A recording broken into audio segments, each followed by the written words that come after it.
Ghost Mission 1 is set to touch down on the lunar surface carrying 10 NASA science and technology instruments. Just over an hour from now, we will attempt to land in Mare Crisium, a basin in the northeast quadrant of the moon's near side, or the side we see here on Earth. A little south of Mare Crisium, you will find Mare Tranquillitatis, or Sea of Tranquility. That location might sound familiar since that's where the first Apollo astronauts landed on Apollo 11 in July 1969. That's over 55 years ago.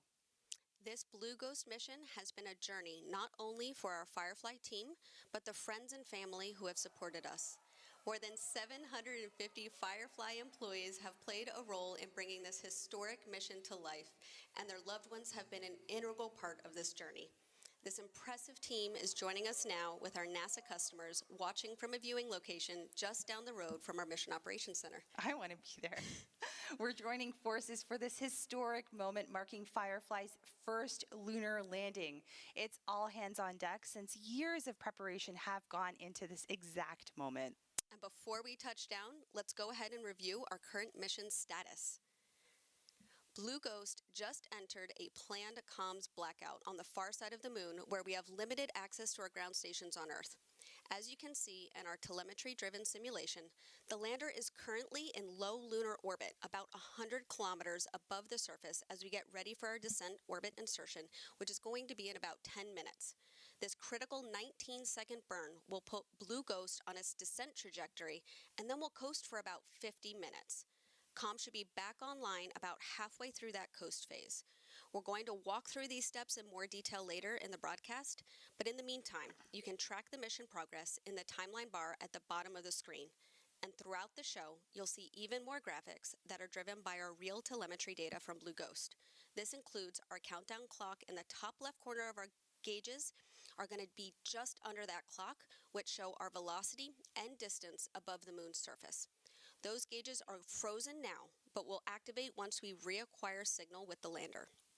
The simulation you see is about 15 seconds delayed, so we'll be landing on the moon just before you see it on your screen. We also have a graph that will show Blue Ghost's descent phase in real time. And we have a view of the lander's foot pads and thrusters. As we get closer to descent, this graphic will show us which thrusters are firing and which foot pads have actually touched down on the surface after landing. So for now, let's take a look back at the 6-week-long journey that led us to this point and got us closer to the moment we've all been waiting for, Firefly's first lunar landing. Blue Ghost launched on a SpaceX Falcon 9 rocket in the early morning hours on January 15th from Launch Complex 39A at NASA's Kennedy Space Center in Florida. About 6 minutes after the launch, Blue Ghost separated from Falcon to begin orbiting Earth before it went into lunar orbit. The lunar lander acquired signal about 9 minutes later, which was followed by completion of on-orbit commissioning. That moment officially kicked off that 45-day journey that's brought us here to today. Now, what you may not know is that Launch Complex 39A is where the historic Apollo missions headed to the moon. That must have felt symbolic. Absolutely, and it was a proud moment, and a huge shout out to SpaceX for being such an incredible launch partner.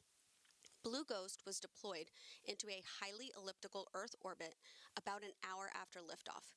We then completed a 45-day transit from Earth to the moon. And this mission has been incredibly successful to date, and we're so proud of what our Fireflies and NASA have collectively accomplished.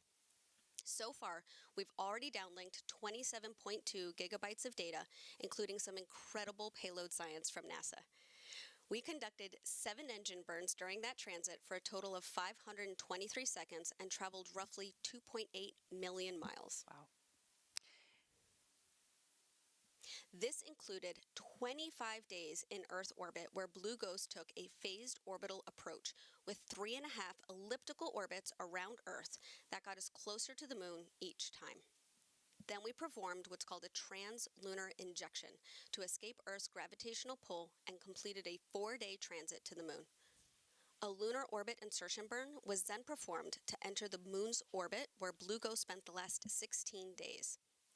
Additional maneuvers were performed during this time to enter a low lunar orbit. This brought us to about 100 kilometers above the moon. That's where the lander is right now as we get ready for our descent orbit insertion.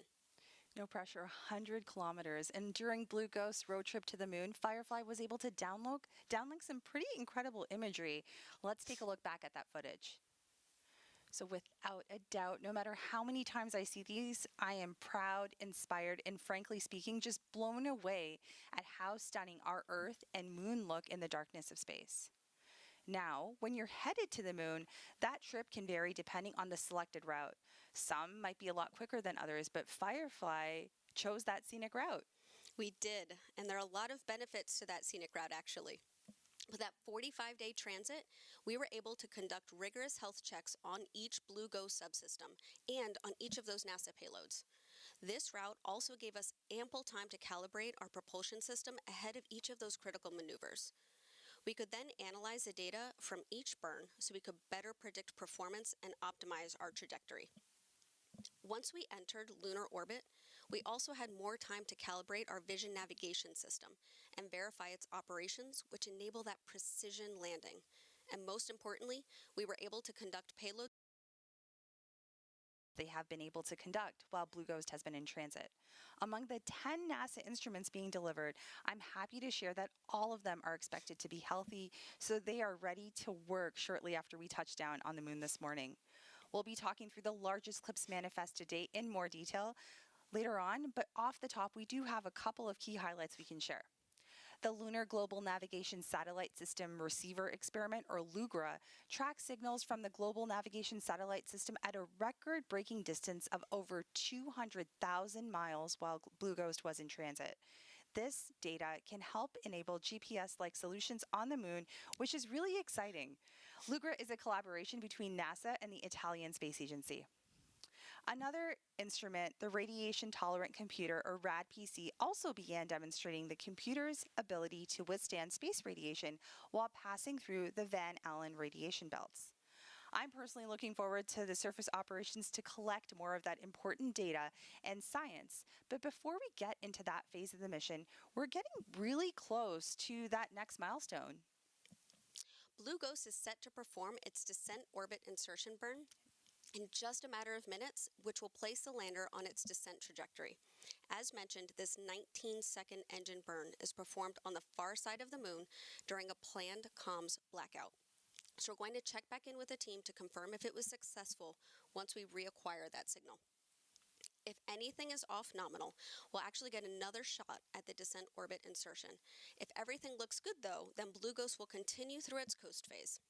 We'll then perform a powered descent initiation and begin our D'Souza guidance phase around T-minus 12 minutes to landing. We'll talk more about each of those phases as we get closer, but in total, our entire descent takes about an hour. And this entire descent phase is autonomous, right? So meaning she's built and programmed to do exactly this. Exactly. However, Firefly does have the ability to override the descent and send commands to the lander as needed up until that powered descent initiation or the braking burn. Got it. That lasts about 9 minutes. It's at that point that we let Blue Ghost take the wheel before touching down in Mare Crisium. If you're looking at the moon from the Earth's northern hemisphere, it's a large basin that's located in the northeast quadrant of the moon's near side. This landing site was actually chosen by NASA. Can you tell us a little bit more about how that decision was made? Yeah, of course. The landing site selection for CLIPS has been an interesting evolution since the initiative has matured and the different contracts have been awarded. In the early days of CLIPS, companies chose their landing sites that suited their lander performance and safety. But with later CLIPS contracts like this lunar delivery, NASA selected the landing site based on the data requirements for the agency's science and exploration goals. Mare Crisium was selected for this mission because it has a large impact basin. There's a lot of good data that can be collected here about the basin's chronology and the different volcanic features. It may also help us understand the volcanic history on the moon, including how it formed and evolved. This particular area was chosen in part to avoid magnetic anomalies on the lunar surface that could interfere with some of the observations we needed to take of the Earth's magnetosphere. The science teams also looked for things like rock abundance because there's a drill, but rocks can also be dangerous, especially during a landing. So finding that right balance was key. More than anything, NASA wanted to make sure that the science goals could be accomplished while also ensuring it worked for Firefly. Now, within Mare Crisium, Firefly will be landing in a particular volcanic feature called Mons Latré, which was named after a French scientist who is considered the father of modern entomology. In fact, he named dozens of insects in the Lampyridae family, commonly known as fireflies or lightning bugs. And naturally, the Firefly team named the volcanic feature Mount Firefly. So I was told that. Are there any other goals that NASA is actually looking to conduct while we're there? Yes, there is one goal I wanted to highlight. It's personally my favorite goal. So another one of the science goals NASA is looking to do is looking at the limb or horizon. So before, during, and after a lunar sunset.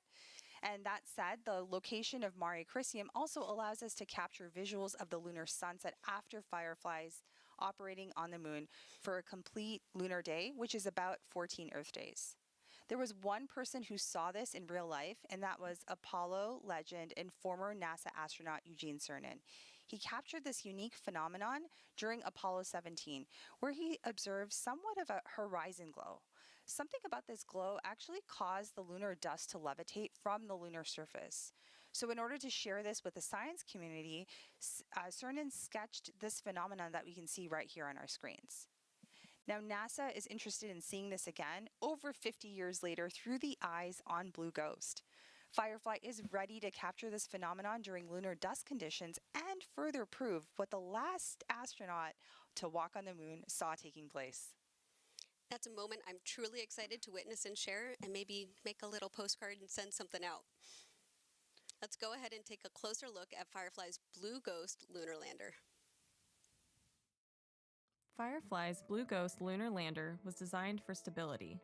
It's about 6.5 feet tall and 11.5 feet wide, so it has a low center of gravity and a wide footprint. Blue Ghost has a robust communication system with one X-band antenna and 3 S-band antennas that enable HD video transmission from the lander to Firefly's Mission Operations Center in Texas. The lander has 3 solar panels to help power Blue Ghost and our 10 NASA payloads during transit and on the lunar surface. For propulsion, Blue Ghost has 8 RCS thrusters, or reaction control thrusters, that Firefly designed and built in-house.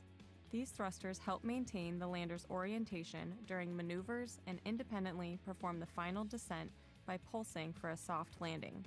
We have 12 attitude control system thrusters that help point the spacecraft in the right direction. These are actually the same ACS thrusters we use on our Alpha rocket and Electra orbiting vehicles. Blue Ghost has one main engine that provides high thrust for our lunar orbit insertion and braking burn prior to landing. The lander has 4 propellant tanks that carry our hypergolic fuel and oxidizer. We have 2 pressurant tanks that carry our helium. Blue Ghost is equipped with 49 struts that connect our upper and lower panels to provide a rigid structure. These struts were built in-house using the same lightweight carbon composites we use on Firefly's launch vehicles. Blue Ghost has 4 carbon composite legs and foot pads that utilize crushed core honeycomb to absorb shock and stabilize the lander as it touches down on the lunar surface. Our foot pads have contact sensors on the bottom that signal engine shutdown upon landing. We have vision navigation software that supports landing by identifying potential hazards on the moon, such as rocks and craters, before determining the safest landing site.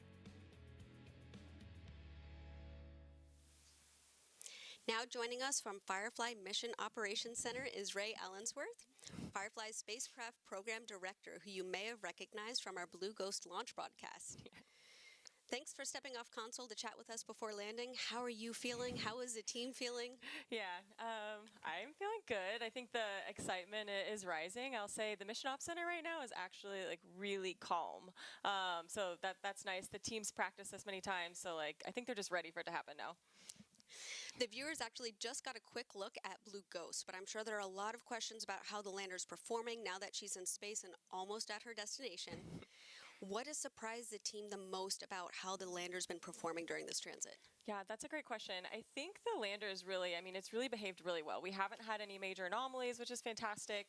I think the team's kind of had to get used to, different alarms, kind of calibrating those. We started off really conservative, so we kind of had to gear in on that. Also, coordinating with 10 different payloads can be kind of complicated, but so far it's gone really well. So that's a Awesome. That's a plus. Yeah. And Ray, I really wanted to hear about the design and manufacturing process. Can you tell us a little bit more about that? Yeah, absolutely. So a lot of our Blue Ghost is built in-house, which is amazing. I'd say really focusing on our vertical integration. There's a lot of carbon composites on there. I think all of our primary structures are carbon composites made up at our rocket ranch. So are our core avionics, our harnessing, our battery, and like all of our fluid lines. So going into this, we really wanted to build a really robust system, but also a really like structurally sound one. You look at our lander and it's a little bit shorter, it's a little bit wider. So we're really designing it for stability on the moon. Awesome. So of course, we talked about the RCS thrusters a little bit, right? Yeah. And so we like to lovingly call those Spectre. Yes. They are a 200 Newton hypergol engine, which we started development for in mid-2022. And by that December, we were already doing the testing. Yeah. And then in 2 years, we did all of the development, the qualification, the acceptance testing, and then we built all of the 8 flight engines. Right. Yeah. So Bridget, you worked on these RCS thrusters, if Yeah. I remember correctly. Do you want to tell us a little bit about that evolution or that process?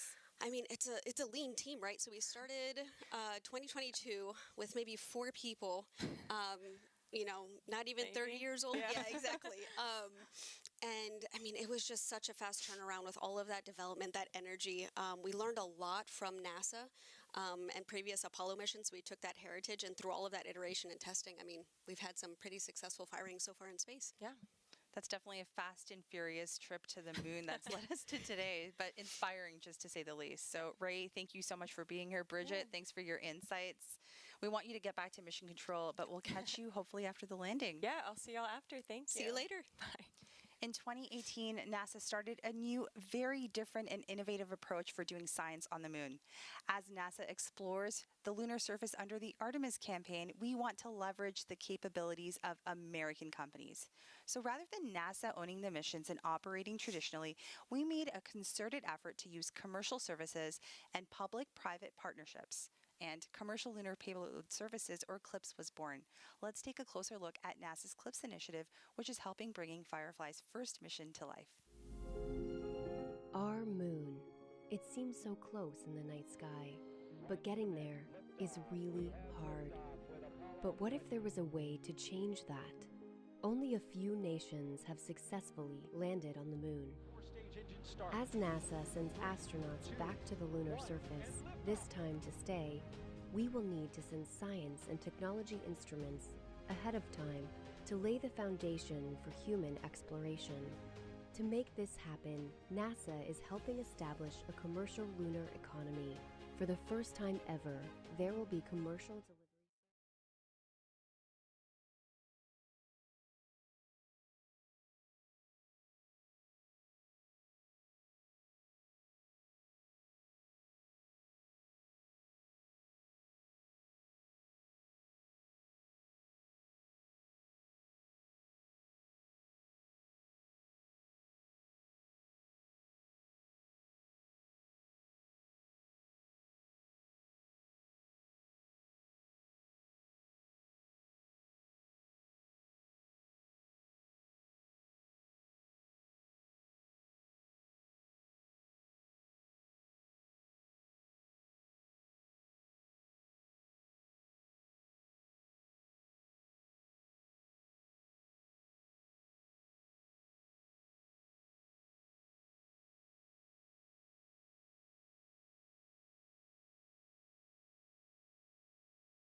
Manifest.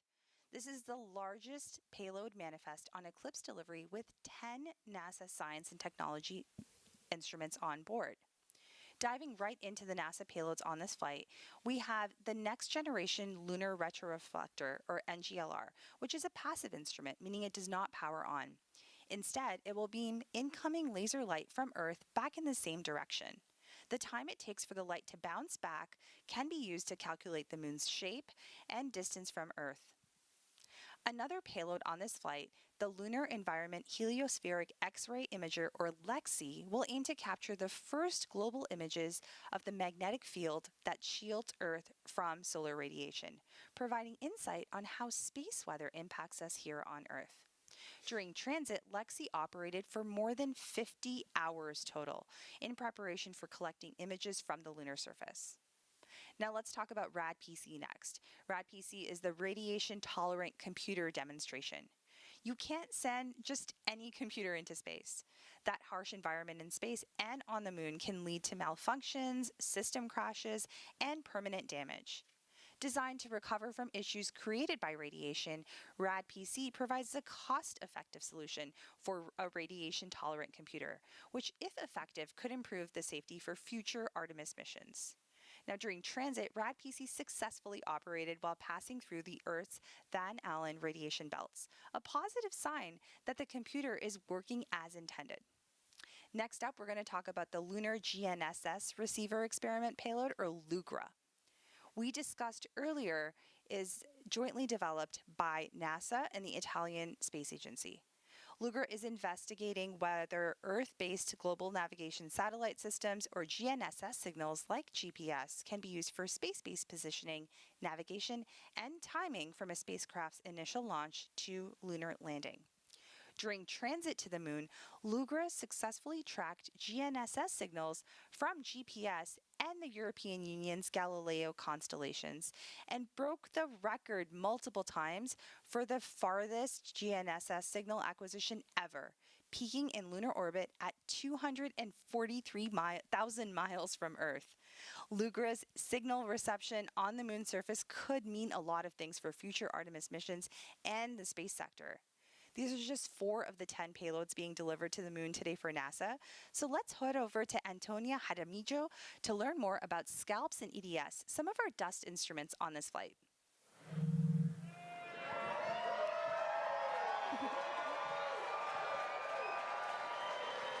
Hey, thank you, Nilüfer. We are here at our viewing location for Firefly's moon landing, and joining me is Kristen John, the technical lead for NASA's Lunar Surface Innovative Initiative. Kristen, thank you so much for being with us here tonight. Thank you for having me. Glad to be here. Now, Kristen, you're kind of the expert on all things lunar regolith or lunar dust. Can you tell us why it's so important that we study this? Yeah, absolutely. So if we think about where we're going tonight to Mare Crisium, and every location that we go when we go back to the moon, we're learning something new about the sites that we're going. We're going to learn a lot of geology from studying the lunar dust and the lunar regolith. But from an engineering perspective, it's actually really interesting and really important that we study the dust or the regolith.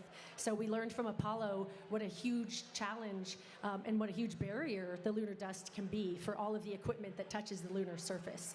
So if you think about the household dust that we have, that's not what the lunar dust is like at all, right? So we have a different environment on the moon. So on Earth, we have an atmosphere that protects us, but on the moon, we don't have an atmosphere. So over the billions of years that the moon has been around, it's been bombarded by these impacts and by meteoroids. And so that's created this, these impacts that have created this fine dust. So we have this really small particulate. And then on top of that, because we don't have erosion on the moon like we do here on Earth, the particulate is also very sharp. So it's much more like fine pieces of glass or shards of glass. And then on top of that, we also have this electrostatic nature of the dust because it's very dry and because of the different properties of the environment. So now you have this small, sharp, sticky dust. So when you send any equipment there, it affects literally everything. So as we go back with Firefly tonight, or this morning, I guess, and any mission that goes back to the moon, we're going to learn so much more about the hazards of the dust and how we can improve with every mission that goes back. And on this mission, one of NASA's science instruments is the electrodynamic dust shield that's going to actually help us, mitigate that lunar regolith. Can you talk to us a little bit more about that instrument and how it's going to also help our future astronauts when we go back to the moon?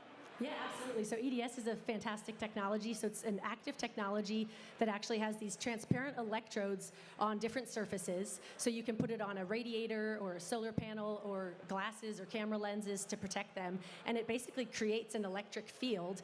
And when you see it work, it looks like magic. But it basically creates an electric field that gets the lunar dust particles to basically walk off of the surface, whatever the surface is. So you can imagine in the future, any surface that might have dust that accumulates on it, which will be a lot of surfaces, whether that's a visor on a spacesuit helmet or camera lenses, even spacesuit material, you could use something like EDS to literally walk the dust off of the surface. That is so cool. Kristen, thank you so much for joining us. Now we'll send it back to our hostess, Nilüfer and Bridget. And thank you, Antonia and Kristen, checking back in on Blue Ghost status. The team here in Firefly's Mission Operations Center continue to track the lunar lander as it begins its next set of maneuvers. Falcon. Blue Ghost lander has achieved nominal descent orbit insertion delta V for lunar landing. That is fantastic news that we just heard right All there. consoles were proceeding. Falcon journal log attached. Copy. All consoles were proceeding to step 45.6, post DOI and blackout lander status check. Starting with payload. Nominal. Com. Nominal. Ground software. Nominal. Flight software. Nominal. AVI. Nominal. VNS. VNS is nominal. GNC. Nominal. FIDO. Wait 3. Copy. Prop. Standby. Copy. TCS. Nominal. Systems. Holding. Copy. FC. Nominal. Copy. Holding for FIDO and prop. All right, we heard some of those call outs right there. So teams actually are a little bit ahead in terms of gearing up to attempt. They perform the descent orbit insertion. The DOI took place on the far side of the moon. During Flight DOI, is nominal. Copy. all right, we're hearing calls out. Everything continues to be nominal, but during DOI, teams were actually in that planned communication. Flight prop is nominal. Copy. Systems. Systems nominal. C. C is nominal. Copy. All consoles nominal, post DOI and blackout. Fantastic news. So we came out of that communications blackout and we completed GNC that. verify 45.7. So we completed that DOI, that descent orbit insertion, and we are coming out Falcon from on that. ops. Please be advised that there is 7.5 minutes until we start our slew from Suntrack to VNC Vector. This slew will orient the vehicle from pointing at the sun to pointing along the anti-velocity vector, and this will be one of 3 remaining slews of the mission. The second slew will occur when we switch our ephemeris to use the navigation filter solution. This is expected to take about 10 seconds, which means that we may or may not observe this in our live telemetry data reads. The third and final slew will occur about 6 minutes before ignition, and this will take us from pointing along the anti-velocity vector to pointing along the final descent vector in preparation for the braking burn. All right, so those are just some of the nominal call outs. We were expecting a little bit ahead of schedule. And Bridget, we did tune into the Mission Operations Center to hear some of those nominal call outs. But can you give us a little sense of what we can expect next? Falcon on ops, this is VNS backroom. After reviewing the logs, I've seen successful configuration in video mode on all 10 Argus cameras. That is wonderful news. And you can also see those gauges have started to update now that we have that acquisition of signal. Falcon FC on ops. Want to note that in about 9 minutes, we are going to have an LGA swap during that slew that was just mentioned. We'll see a slight blackout for up to 40 seconds. Now that's wonderful news. You heard it here first. Firefly just completed that successful descent orbit insertion burn. Blue Ghost will now continue to coast with all engines off for approximately another 20 minutes before that next milestone, that final no-go poll to begin landing operations. All right, so we do have something really fun while we wait for that next set of milestones. Bridget, you brought me a little gift here. It kind of reminds me of, it's reminding me a little bit of something I would maybe make a salad in, or maybe make some stir fry in? What do we have here? Exactly. So this is one of our foot pads that we actually tested. And it's funny that you mentioned that it looks like something you might stir fry in, because we actually, for the first demo of this, we took an industrial walk and tested it. That went well. So then we actually leveraged our composite technology, and we made an actual prototype of what our foot pad is that we've flown here. So what are we looking at here with this foot pad? So, and it's actually pretty cool too, because in Apollo, we took a ratio of the lander mass they had to the diameter of that foot pad. So we took that same type of design, scaled it for our lander. And so that's what you have at the base here. And then you have a ball and socket joint here for the lander to allow it some mobility when it lands. So it's in a stowed position that's not quite perpendicular to the ground. And then once it lands and it starts contact with the surface, it'll snap perpendicular. And I'll spin this around here. And we actually have one of the connectors here. So when you see those foot pad sensors turn blue on your screen, what's actually happening is there's a brake wire that runs up this leg to this connector, and this will actually snap. And that disconnected joint is what triggers those foot pad sensors to turn blue. So pretty cool design. And that's that graphic we'll see a little bit later on. Exactly. And so from what I understand, this is actually, that you said it's a real test article that was used before she went into space. Exactly. It's in really great shape. It is. So successful design. I mean, you can see some scratches on the bottom, but we don't have any major dings or anything like that. Yeah, definitely very successful. And you said that there is a way for some level of shock absorption? Yes. Okay. So, I mean, we are planning to touch down at about 1 meter per second, but we are still designed for something as much as 5 Gs and only 2 legs landing. You know, we want to try to put in enough margin into this as possible so we're successful. And what we, I don't actually have a piece of the honeycomb core here, but you'd actually have a cylindrical section inside this lander leg that acts similar to something in your car that crushes. So it would be a plastic deformation of that core inside of here. So maybe anywhere from 1 centimeter to 1 inch of that will actually compress and absorb some of that shock from that landing. I hope you have other goodies to show me a little bit later on, because I'm fascinated by this. And as we wait to learn more about about the mission, some of our other NASA payloads on board will continue to talk a little bit more about those. So another instrument on this flight is the Lunar Instrumentation for Subsurface Thermal Exploration with Rapidity, or what we know as LISTER. It's equipped with a drill and a thermal probe, which will dig up to a depth of 3 meters into the lunar surface and take some thermal measurements. By making similar measurements at multiple locations on the lunar surface, LISTER could shed light on the geological processes that shaped the moon. Now, next up, we have the Lunar Planet Vac, which is designed, it's LPV, and it's designed to collect lunar soil samples from the surface using a burst of compressed gas to drive the soil sample into the container, and additional instrumentation will then take images of the container's contents and transmit those results back to Earth. The LPV payload is designed to help test low-cost technologies for collecting and analyzing samples, improving our ability to search for water, helium, and other potential resources on the moon. We learned during the Apollo missions that lunar dust, or regolith, is very challenging to work with.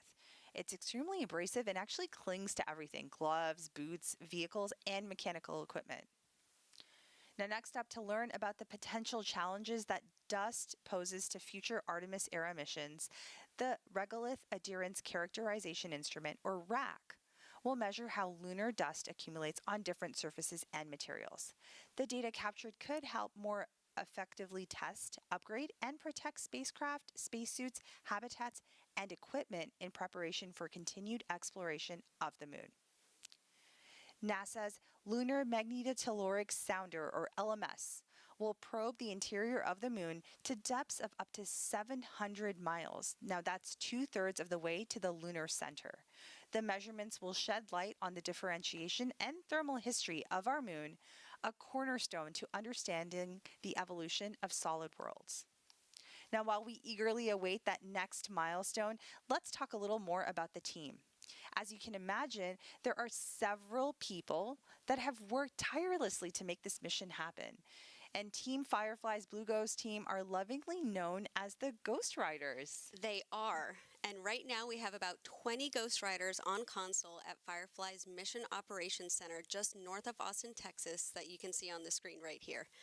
In total, Firefly has more than 50 team leads that rotate on console throughout our 60-day mission, including transit and surface operations.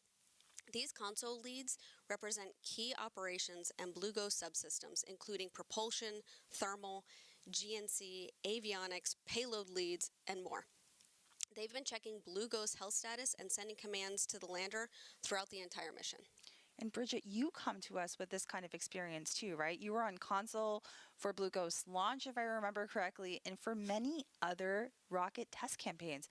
What's it like being in that room? How does it feel? High adrenaline, for sure. But it's a moment that you train for continuously. Take launch, for example. As a propulsion engineer, you've already been hands-on with the hardware from day one. You've worked on the valve design, you've tested the subcomponents, you ran the engine development, the qualification, the acceptance campaigns. By the time that you're actually on console, you've already been through so many iterations of tests, which all lead up to that moment. And Blue Ghost is no different. It might be our first mission, but this team has already run 6 engine test campaigns, over 24,000 engine starts. Wow. Along with valve and battery tests, thermal vac, shock, vibe, and countless ops rehearsals simulating every off-nominal scenario imaginable. And this team is they're ready. Everything under the kitchen sink. Exactly. And everyone, engineering, supply chain, business development, welders, all came together to make this happen. We asked them who they dedicate the mission to, so let's listen to what they have to say.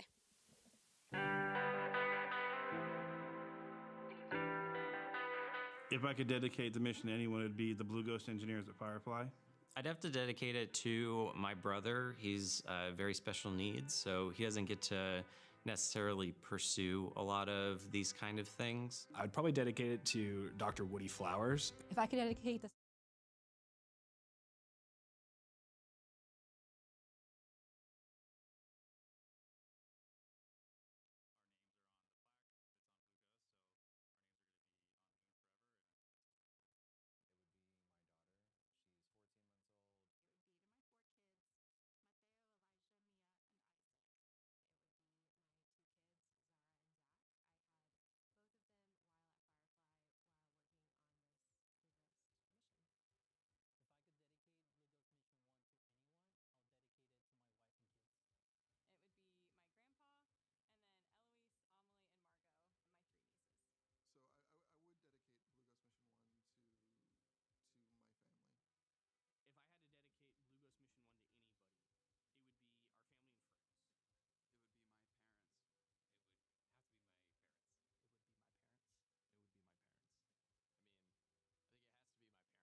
be my mom. It'd be a split toss-up between my fiance, soon-to-be wife, and mom. If I could dedicate Blue Ghost Mission 1 to anyone, I think it'd be all the people that came before us. If I could dedicate the Blue Ghost Mission to anybody, it'd be my grandmother. I think I would dedicate it to my parents and my wife's mom. Her mom passed a couple years ago. It'd be my dad. He passed shortly before I joined Firefly. So I would like to dedicate this mission to the future generations of space exploration. I would dedicate Blue Ghost Mission 1 to every single person in high school or college or even graduated and working in a different field who thinks that they're not good enough for space. I thought the same thing until I tried for it, and I was able to do it. And there are many, many people who are far smarter than me who feel the same way. So give it a shot. Take your own moonshot. That's what I did.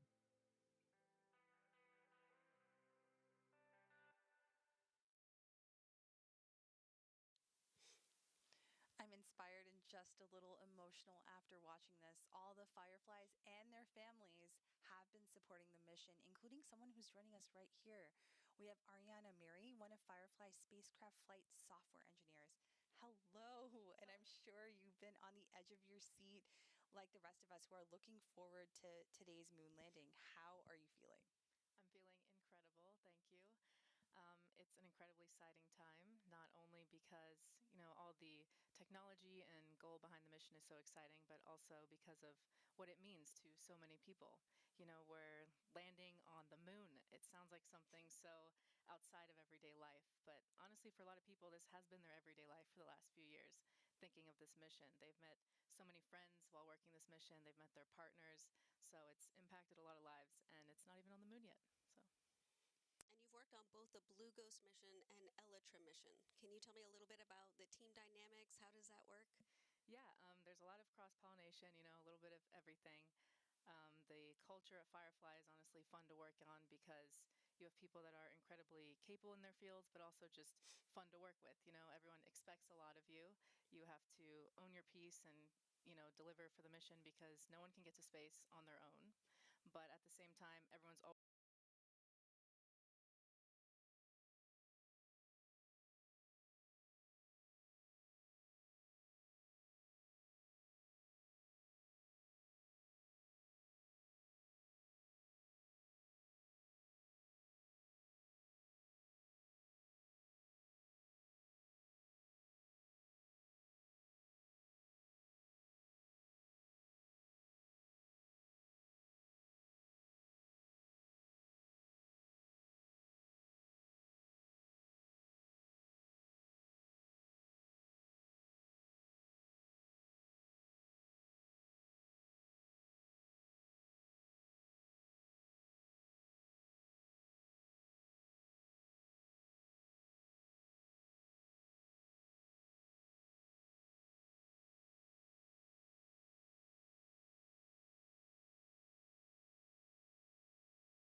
willing to lend a helping hand.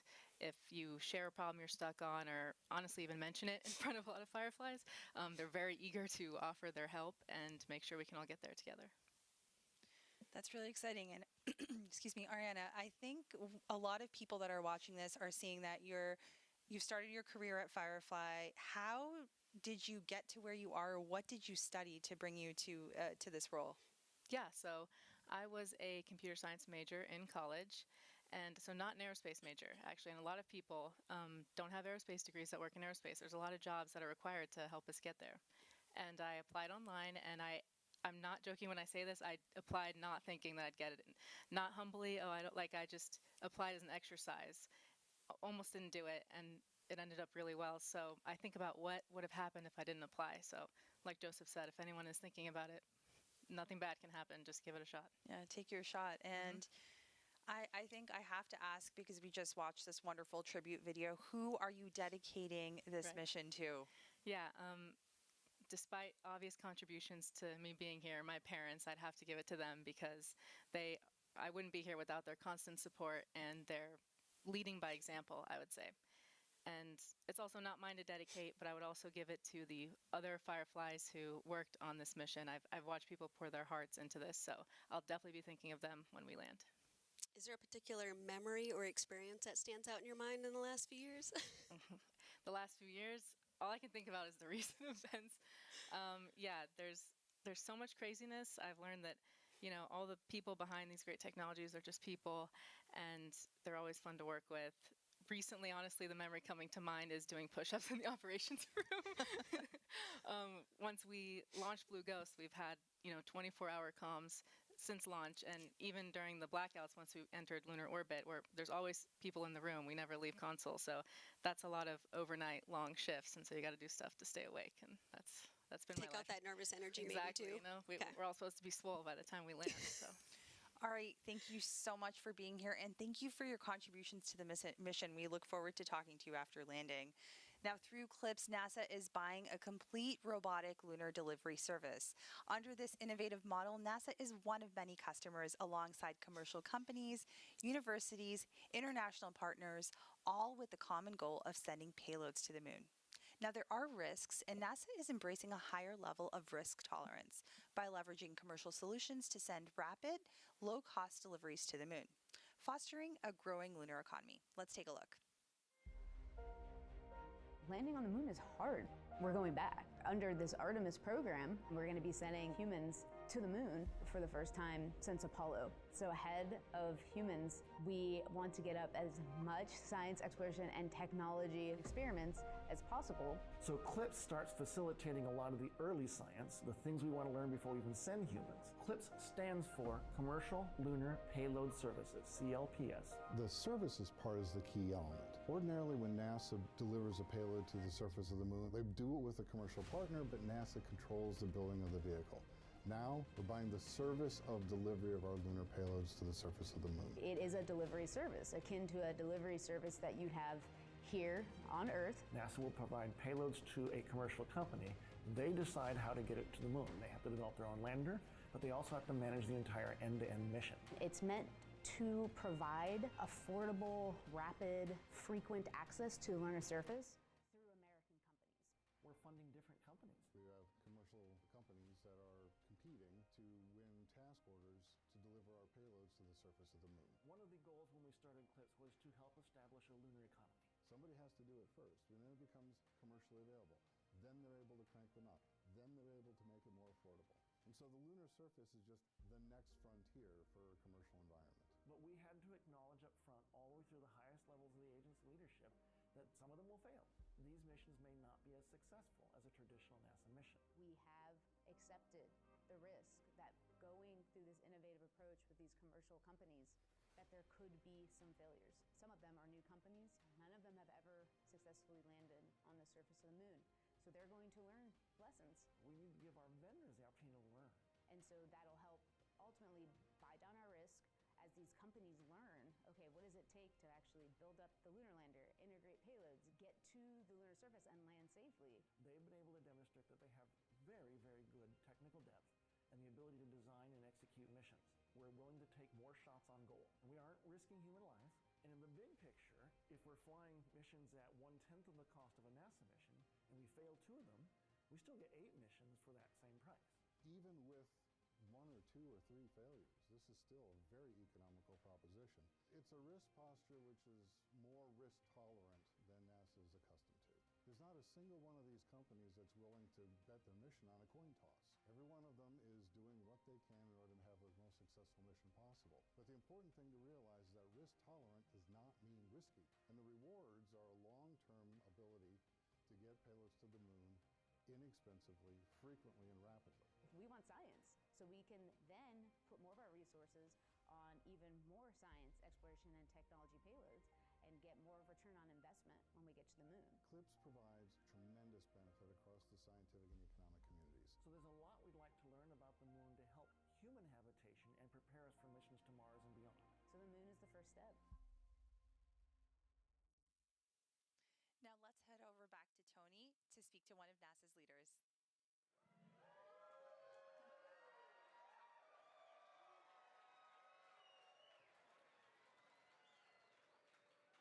Hey, thank you so much, Nilifer. It's always an honor to be joined by NASA leadership, and joining me now is NASA Acting Administrator Janet Petro. Janet, how are you feeling with less than 24 minutes to go until landing? I can't tell you how excited I am right now to get to be here and experience the landing on the moon. That's coming up is very, very exciting. So I'm very excited for this moment. Same here. Now, Janet, can you tell us why it's important that we maintain an American presence on the moon? this administration really wants to keep America first. And I think the way that we keep America first is by dominating in all the domains of space. And the space domain of space we're going to capture recently tonight is going to be on the surface of the moon and around the moon. So as long as we keep dominating that space, I think we're going to be putting America first. We're going to make America proud. We're doing this for the U.S. citizens. So very exciting, and I really think we need to keep pushing forward. And as it's been described all this evening, the Commercial Lunar Payload Services, this program, which marries NASA, a little bit of seed money with the commercial private industry, bringing them forward, building that lunar economy. Building that economy is what's going to make us dominate in and around the moon, so we've got to do it. That's very well said. Now, on this mission, what are you most looking forward to learning about from all the NASA science that's flying aboard? So there's a lot of NASA science. You've heard that multiple times tonight. And you heard about the study of the lunar surface and the soil and all that. But the one payload that I'm most excited about is the electrodynamic dust shield, because it was that technology was developed at the Kennedy Space Center. And I know that team is so excited to see that technology go to work on the Blue Ghost. And I think everyone remembers from Apollo the difficulty of all the dust and how it would cover the cameras and on the vehicle itself and the solar panels. And so by having this electrodynamic dust shield, it'll prove out that technology, which the dust will not be a problem, hopefully, as we go forward. I'm really excited of learning of that one myself. And just like you, I'm also a Kennedy gal, so huge shout out to the EDS team. Now, Janet, is there any message you'd like to say to our public here as we get ready to land on the moon? Yeah, I would say thank you to everybody for their support. And I would also in particular like to thank the Firefly team. Earlier today I was talking to Jason, and he was talking about his team of people, and I got to see a couple of them, but I can tell you they are motivated, they're dedicated, they're relentless, they persevere, and they're really going to be successful. And then to the NASA teams that has all worked very hard to get to this moment, I want a huge thank you and shout out to NASA, the CLIPS, the Science Mission Director, for all they've done to make this moment possible. Well, Janet, thank you so much for joining us here today. Now we'll send it back to Nilüfer and Bridget. Thank you both for those insights, and shout out to KSC. We are now in the final moments of descent. If you're just joining us, this is the NASA Firefly lunar landing broadcast for Blue Ghost Mission 1 as part of the agency's Commercial Lunar Payload Services, or CLIPS initiative. With just less than 21 minutes before touching down on the lunar surface, the team is planning to conduct that final go, no-go poll for the powered descent initiation, or PDI, in about 5 minutes. Now, while we get ready for that, I know there are a few more steps before the actual touchdown. What can we expect in the upcoming descent phases? For our next descent phase, Blue Ghost will perform a fully autonomous powered descent initiation, which is a 9-minute braking burn that utilizes all engines to reduce Blue Ghost's orbital velocity from 1,700 meters per second down to just 40 meters per second. It's during this time that Blue Ghost uses D'Souza guidance to position itself above the target landing site, where we'll pitch over from a horizontal to a vertical orientation. And if you're not familiar with D'Souza, it's considered the optimal guidance law for planetary lining. And Christopher D'Souza is credited for this. D'Souza's model is actually very similar to the guidance model used during the Apollo moon landings. Exactly. And during the D'Souza guidance phase, Blue Ghost is fully autonomous. No pressure. We won't be sending any more commands to the vehicle until we touch down on the surface. We trust the lander to do what she was designed to do. Following D'Souza, Blue Ghost will enter the terminal guidance phase at T-100 seconds to touchdown. Blue Ghost's main engine will shut off, and our RCS thrusters will perform the final descent by pulsing as needed to reduce our descent rate down to just 1 meter per second. So it's like a slow walking speed. It's during this phase where our vision navigation system is actively scanning the lunar surface, assessing things like craters, slopes, and rocks to automatically select a hazard-free target that's within our landing zone. Starting at T minus 11 seconds to touchdown, we'll then enter the landing guidance phase. And it's during this phase where Blue Ghost's descent rate is maintained at that 1 meter per second.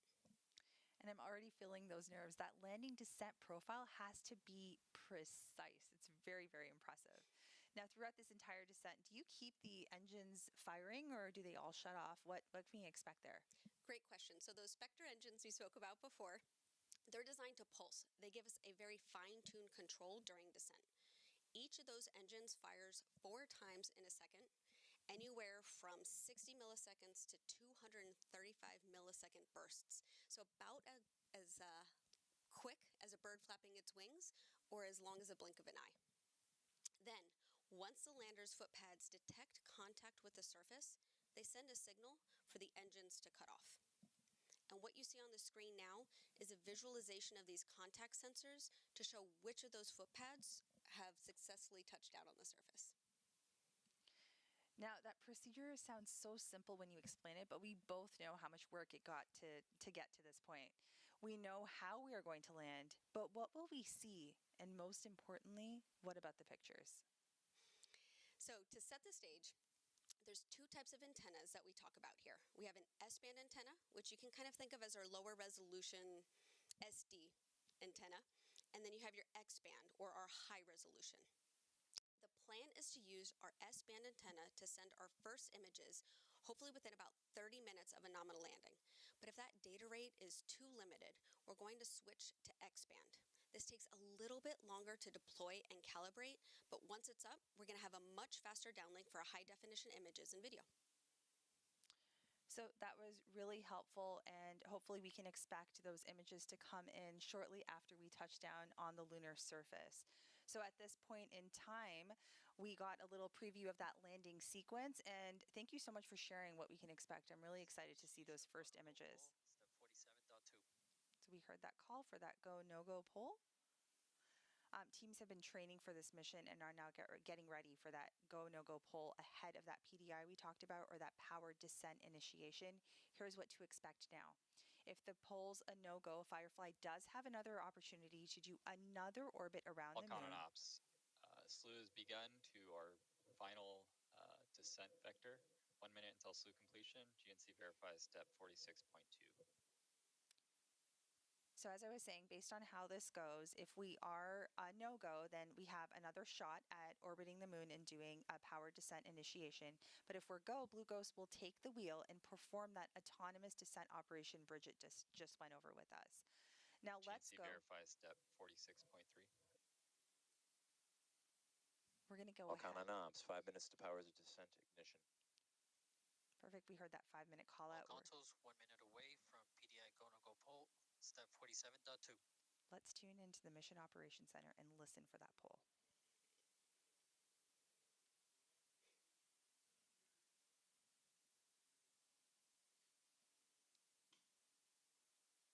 So what y'all are seeing on the screen here are those positions in the Mission Operations Center, and we'll see those light up as they give their go or no-go commands. And on our screen right now, we are seeing our flight director, right? That's right. So that's Charles right there. He's our flight director for this mission. Falcon on Ops. SLU is complete. GNC verifies step 46.4. Right, everything continues to remain nominal as we stand by for that go, no-go poll. Falcon on Ops, VNS is reporting position covariance below 50 meters. And that VNS is our Falcon, vision tank thrust is navigation enabled, nominal system. pressurization. Thermal state is 11. We will be starting PDI at 97% state of charge. All consoles, flight on ops. PDI cannot be aborted if the lander has transitioned to descent critical. Also at this point, we're going to proceed with our power descent initiation go, no-go poll, starting with payload. Go. COM. Go. Ground software. Go. Flight software. Flight software is go. AVI. AVI is go. VNS. VNS is go. GNC. Go. FIDO. Go. Prop. Go. TCS. Go. Systems. Go. C. Go. FC. Go. All And consoles, Blue Ghost lander is a go for power descent initiation. And y'all heard it from Falcon on Charles. Ops, 3 minutes remaining until power descent initiation. We are go for the powered descent initiation. In the next 15 minutes, we're going to tune into our Mission Operations Center as the team monitors the vehicle and prepares for that final descent. Now, there are some of those visuals that you were describing earlier in the show, Bridget. So we can see our countdown clock where we're about 14 minutes, just almost under 14 minutes from landing. And we have that visualization of Blue Ghost as it's continuing its horizontal trajectory, getting ready to get into that vertical mode. Exactly. And so, like we said before, that's real telemetry that's driving that simulation y'all are seeing on your screen here. That yellow vector you see off to the left, that's pointing in the direction of the sun. And that blue vector there is the direction of the Earth. And we see those footpads as well as all of the engines in this image. So really exciting to see our MOC, our Mission Operations Center, as well as that data-driven telemetry.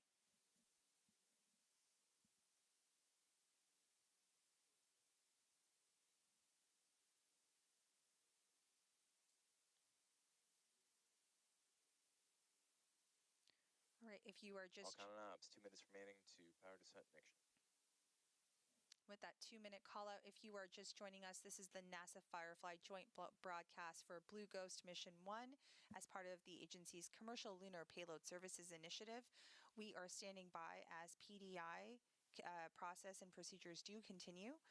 Just as a reminder to those of you who are tuning in, the graphic visualization that we do see is has about a 15-second delay, and we did cover that at the top of our broadcast. So just as a reminder, there is that 15-second delay.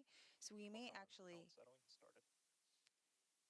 hear that call for landing before the data does get there, but we would like to point that out and keep that in mind as we continue to follow along. That last call out you heard was propellant settling, so we actually use these ACS thrusters that will 60 seconds to PDI. That'll help settle that propellant, so the propellant's where it's needed to in that fluid system for ignition. So exciting.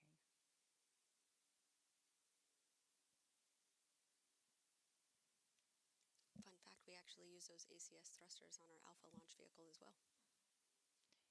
You know all about propulsion and engines. It's fascinating. I'm learning so much today. 30 seconds to PDI.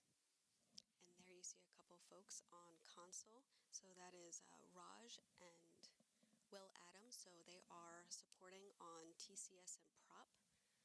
So propulsion and thermal control systems. 10 seconds to PDI. Let's stand by and tune into mission 7, ops. 6, 5, 4, 3, 2, 1.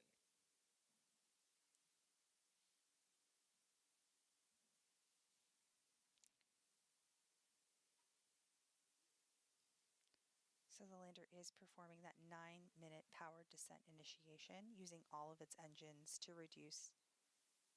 And you can see that on the simulation right there with Main the engine engines on. going. Main engine is on. We see that Descent critical. call All outs going consoles, on. flight and ops, and abort is no longer possible. Right, teams have been practicing for this moment, and we see that taking place right now. And this is where the lander is positioning itself closer and Ignition closer. temperatures nominal. Nominal callouts. Guidance mode, D'Souza, 48.1 confirm. And we heard that D'Souza guidance. Attitude and rate errors look like they converge back to nominal after the transition. Current draw is nominal. Tank pressures are stable, prop is nominal. And remember, this burn lasts VNS is stable, nominal. about 9 minutes. Navigation filter is well behaved. We love when things are well behaved. Exactly.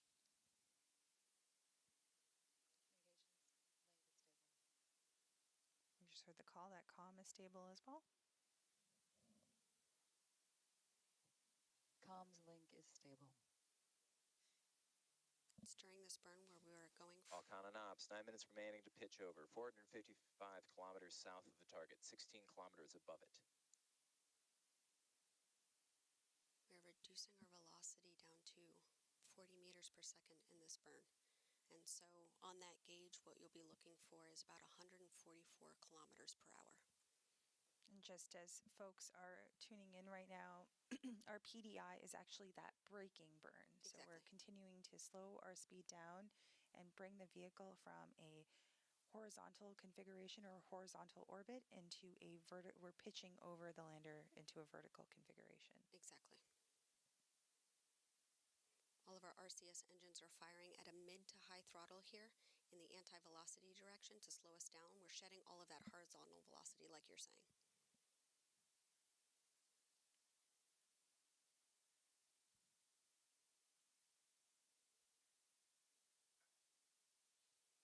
Eight minutes remaining to pitch over. 370 kilometers south of the target, 17 kilometers up. So 1 minute completed of that 9-minute braking burn. Attitude and rate errors remain nominal. Falcon and ops, VNS is passing over a shadow. And so what you guys see on the screen here is that graph taking us through all of the different phases into landing. We are in that power descent initiation. VNS is past the shadow and returning to lower covariance. Main engine temperatures continue to rise nominally.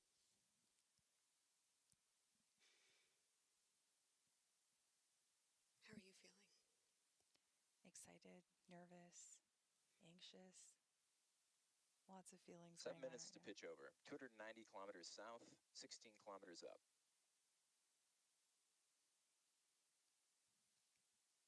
GNC flight and ops, verify 48.2 when ready. Wilco.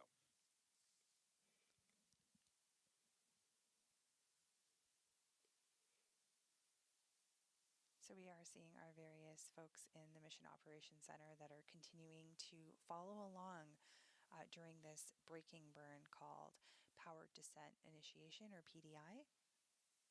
All operations continue. Engines trimming out, target achievable, 48.2 confirm. Batteries at 92%. In the front left of the room there, where the camera's pointing, you're going to see that's 100% of those teammates with us from ASI and Space NG. So you're seeing folks from ASI, GNC1, GNC2, FIDO. You got Space NG with Vision Navigation Systems. 6 minutes remaining until pitch over. 222 kilometers south, 15 kilometers up. All right, we can hear that number. VNS is crossing over the final ridge as we enter the Marcrisium. We're getting closer and closer to our landing site, Mare Crisium, on the northeast part of the moon, on the side that faces us here on Earth. Now, there is a NASA console position as well. That's right. They're on the opposite side of the room, probably in the corner the camera can't see right here. And that's to conduct all of the 10 payload surface operations over the course of the next 14 Earth days or 1 lunar day. That's right. And I think that's fair, Navigation right? filter looks nominal, and Star Tracker is still in lock. So she's sitting in our payload seat. So she is, she's been phenomenal on this mission. Nominal. And she's been with all of the payloads since the beginning. I remember interviewing her for our podcast, and she was phenomenal. She knows these payloads like the back of her hand. 5 minutes remaining until pitch over. 140 kilometers south, 13 kilometers up. So fair as they're tracking the health of the payloads and making sure everything is performing as expected. Absolutely. Yep. And we actually have 3 payloads on site for landing. We have EDS, Lister, LPV.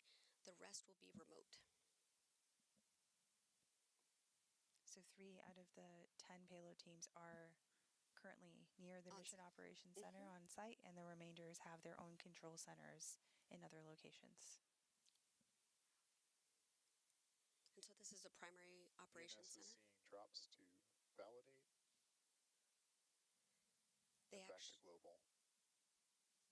There's some backup rooms upstairs too for secondary, tertiary, and extra data review. Eyes up there. So you talked about 4 minutes remaining to pitch over. 110 kilometers south, 10 kilometers up. And on the screen right now, you see Joseph Marlin and Will Coogan. These are our CEs, our chief engineers. A fun fact, Will Coogan actually used to be a carpenter before he went back to school for his PhD. That we're in validate, so we're not global positioning. I think having all these varying backgrounds really helps you in your current work. So it's really impressive to see this team coming together. And not only are we seeing the teams in the room, but there are folks that are in back rooms, as you mentioned, that are also supporting this mission Batteries today. at 90%. Exactly. So we see that speed has come down. VNS now sees we're back in global generating solutions again. That's 7 kilometers from the surface. That braking burn continues. Falcon and ops, 3 minutes remaining until pitch over, 67 kilometers south, 7 kilometers up. Getting closer and closer to that lunar System surface. temperature still nominal. Attitude and body rate errors still nominal.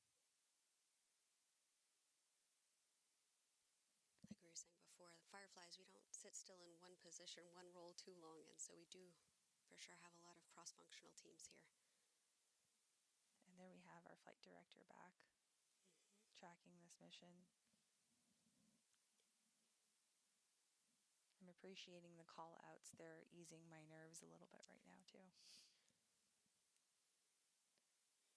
So that spacecraft, as you can see on the graph right now, is getting ready to continue that braking burn and that pitch over to put it in that VNS vertical. is reporting position covariance below 25 meters.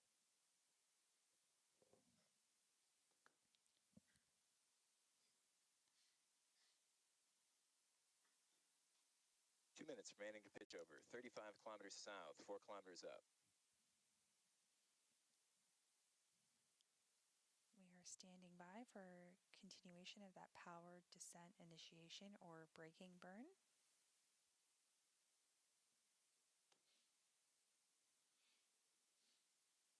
This is where all engines are firing to pitch GNC over. flight on ops, verify 48.3 when ready. That was Charles. Do you know what seat's missing, what subsystem? What are we missing? Structures. Flight laser rangefinder has measurements. VNS reports position covariance at 10 meters. 1 minute remaining until pitch over, 13 kilometers south, 2 kilometers up. We'll actually add in that mechanisms and structures seat Power is nominal. right after landing. Alex Kaplan is our engineer there, and he's designed all 3 mechanisms on board the lander that he helped also build and test. Those subsystems become much more prominent after landing, so we'll see him come in later. So we do see that graphic come up we talked about a little later with the lander foot pads, so our contact legs will turn. VNS position covariance below 5 meters. 30 seconds remaining to pitch over, 4 kilometers south, 900 meters up. So those will turn blue once we've confirmed some level of contact. And we'll continue to track as we get closer and closer to the lunar surface over the course of the completion of this PDI. You can see the graphic on the screen demonstrating that Blue Ghost is getting into that vertical configuration and doing that pitch over as expected. And engine off. Terminal guidance. 500 meters up. Batteries at 87%. All right, from here on out, it is just going to be those 400 Spectra engines. meters. Now, just as a reminder, those Spectra engines that we see firing right now on our GNC screen, and VNS flight on ops, verify 49.2 when ready. they are doing those pulses. VNS is in relative. 260 meters up. First redirect occurred, 98 meters from original target. 1 minute remaining in flight. The vehicle is converged on its commanded descent profile. All right, so we are in that autonomous phase that you had described to us. She is ready and has been preparing for this. You're going to hear a lot of call-outs here about vision navigation solutions, laser Seconds remaining in rangefinder, terminal. 100 meters up. And let's also just systems. Navigation filter is still healthy. Second hazard avoidance occurred, 5 meters from previous target. 50 meters up. 30 seconds remaining in flight.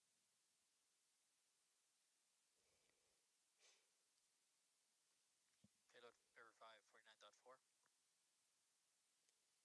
Copy. Verified. 11 meters up.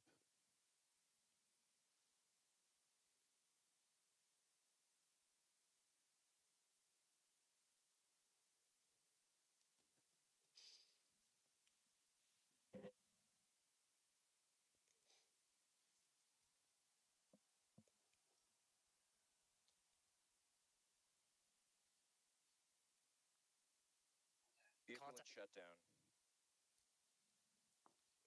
3 contact sensors tripped. Engine shutdown confirmed.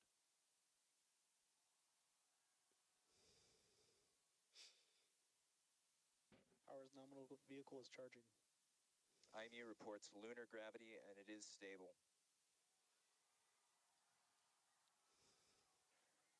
Falcon, Chief Engineer on Ops.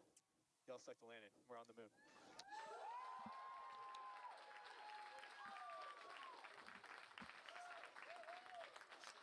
Firefly Aerospace just became the first commercial company in history to complete a fully successful moon landing.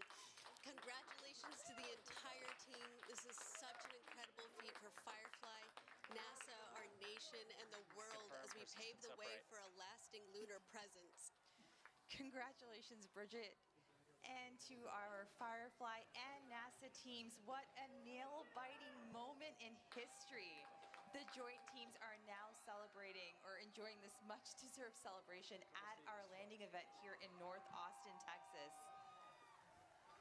This marks the beginning of the next phase of the mission, surface operations. How are you feeling, Bridget? Honestly, overwhelmed. I am so proud of our team. Firefly has a way of constantly exceeding expectations. This is a perfect example of that. Over the last 4 years, so many dedicated Fireflies across different teams and disciplines came together to make this happen. Now we have a permanent presence on the moon with every employee's name engraved on a Blue Ghost plaque. So now when we look up at the moon, we can tell our kids and future generations that their family name is up there. Thanks to this team and everything they have achieved. But it's not over. We will be operating the payloads and gathering even more data that will make an even larger impact on the future of space exploration. Congratulations. Thank and you. now this lunar lander is gearing up to conduct those surface operations and downlink that anticipated image from the lunar surface. So while we stand by for that, we have Tony back with some guests from NASA's Science Mission Directorate. Tony.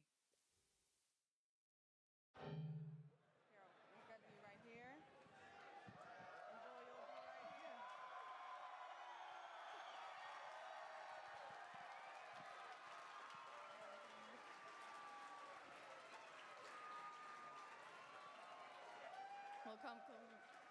Thank you, Nilifer and Bridget. Now joining us is Associate Administrator for the Science Mission Directorate, Nikki Fox, and then the Deputy Associate Administrator for Exploration with NASA Science Mission Director, Joel Kearns. Nikki, Joel, I mean, what a momentous occasion. How are you guys feeling? We're on the moon!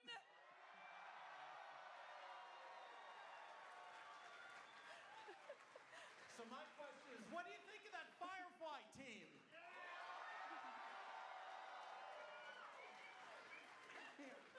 It is such an exciting time. I mean, what a huge congratulations to everyone. Now, Nikki, can you tell us a little bit more about why this landing location was chosen and why, Blue Ghost is on the near side compared to when some other landing sites are chosen for other of our Eclipse flights?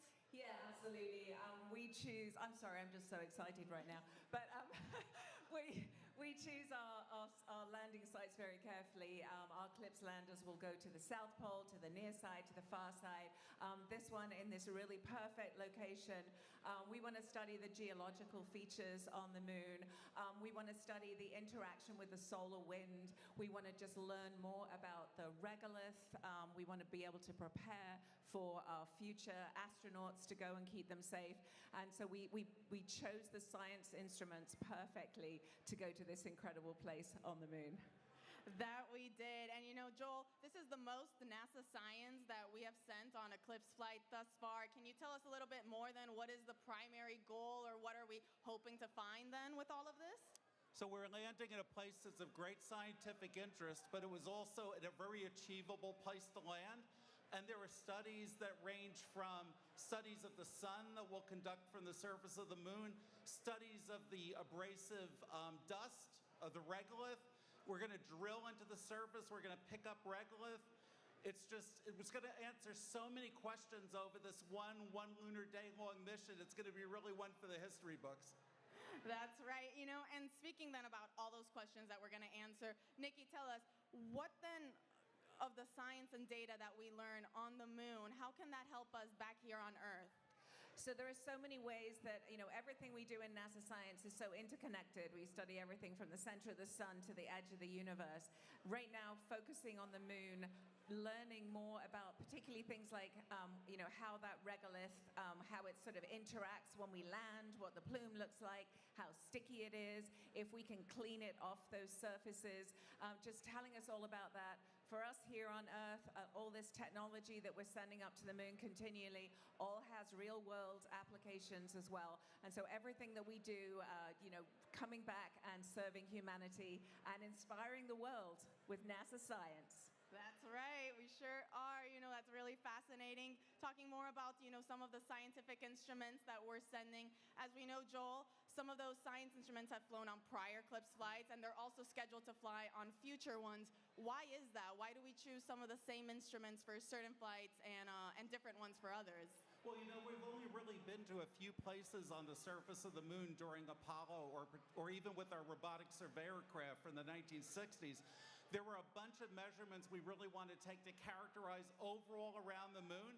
Sure, especially the South Pole where our astronauts will go initially, but there are particular scientific questions where you have to take the same measurement on the near side or the far side in a mare, you know, one of these frozen lava pools, as opposed to the Highlands Mountains, to really understand the moon, and based on that, to better understand Earth. You know, I can't wait for that. And, you know, Nikki, talk to us then about some of the lessons learned then that we have, you know, learned from now our other Eclipse flights that were applied for this one or, you know, for the future ones. Yeah, I mean, I think one of the amazing things about our Eclipse providers is they are all there for one another. You know, even today, Jason was sharing stories about what some of the other teams have been sending. Good luck to Firefly today. It is just an amazing community, and that is what we wanted to do with the Eclipse program, was really get this sustainable commercial lunar economy and have it led by American companies. And that's so important to us. As Joel said earlier, you know, we're not doing this as NASA, we're doing this in partnership with these American companies. And so, you know, just seeing the community that we're building is just so amazing. And so just congratulations to everybody. Yeah, very well put. I mean, to both of you, how are you guys feeling right now that we're on the moon? I don't know, it's all in a day's work, isn't it? Really, it's, you know, it's a Sunday. No, honestly, it is so amazing. We were standing outside watching it, and Joel was getting instant, like, you know, feedback from all those amazing people in the mock. And it's just incredible it was just, I don't know, you know, seeing it come down and then you're suddenly like, oh my God, it's 5 kilometers above the surface. And so it's just an amazing achievement. I am so proud of everyone in this room because you all had a part in putting this lander on the moon. Whether you're a Firefly or whether you're a family member of a Firefly or whether you're a member of the amazing NASA science team, congratulations.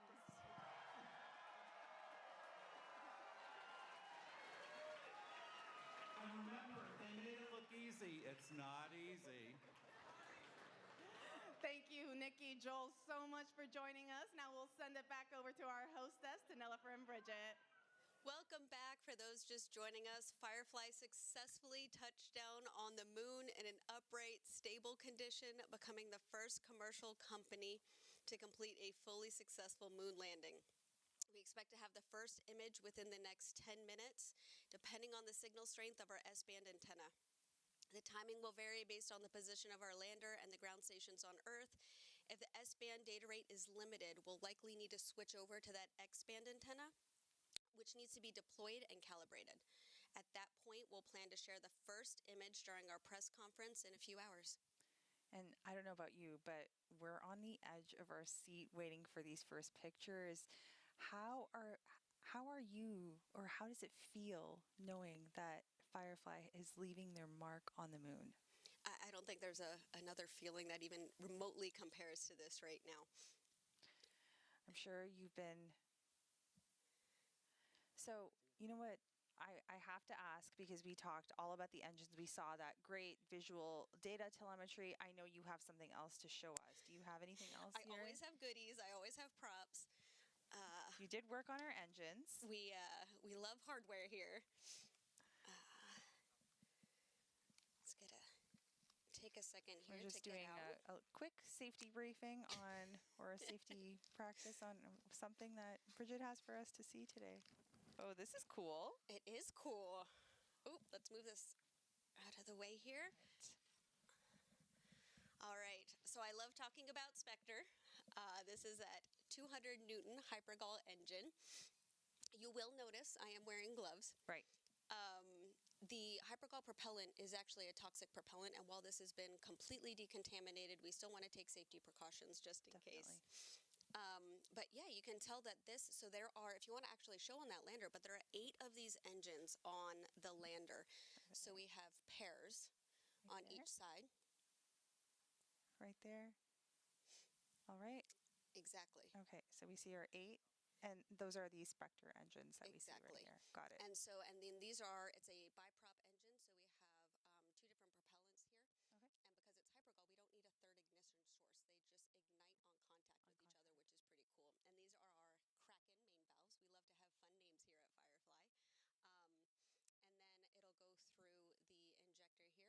have fun names here at Firefly. And then it'll go through the injector here, combust in that thrust chamber, and then expand out through the nozzle. It's pretty impressive. So this is what the team designed, developed, tested, and built in about a 2-year time frame.